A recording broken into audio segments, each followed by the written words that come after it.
ყველაფერი დაიწყო იმით, რომ ეს უთიყუში იყო შეყვარებული.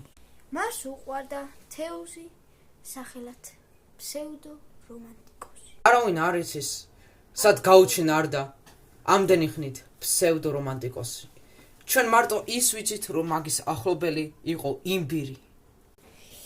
ერთხელ იმბირთან მივიდა დეტექტივი, რომ გამოკითხოს ფსევდო რომანტიკოსის შესახებ. ჩვენ მივდივართ იმბირის სახლში, რომ გამოვარკვიოთ, რა ხდებოდა სინამდვილეში. იმან იცის რაღაცები, როგორც მე ვიცი. გამარჯობა ბატონო იმბირო.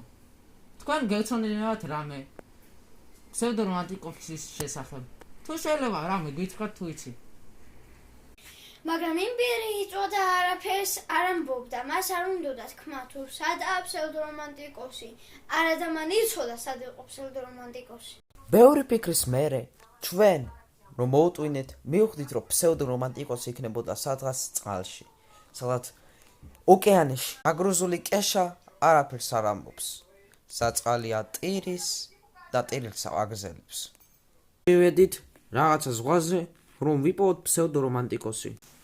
არსად ზღვაში არ გვეგულება იგი. ჩვენ საათობით ვეძებდით, მაგრამ არ არის. რა გავაკეთოთ? მაშინ სადღა ვეძებოთ ჩვენი ფსევდო რომანტიკოსი. ვედით თოვლის ბაბუასთან, რომ თქვას რამე თუ იცის ფსევდო რომანტიკოსის შესახებ.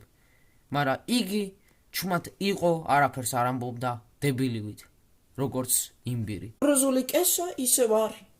ჩვენ მას ბოდიშს ვუხდით, რომ ვერ მივეხმარეთ. იქნებ შემდეგ ნაწილებში ვიპოვოთ, შემდეგ ვიდეოში ვიპოვოთ, რა ვიცი.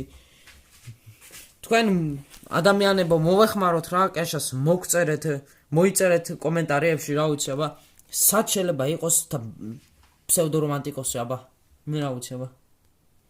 საწყალი ტირისი.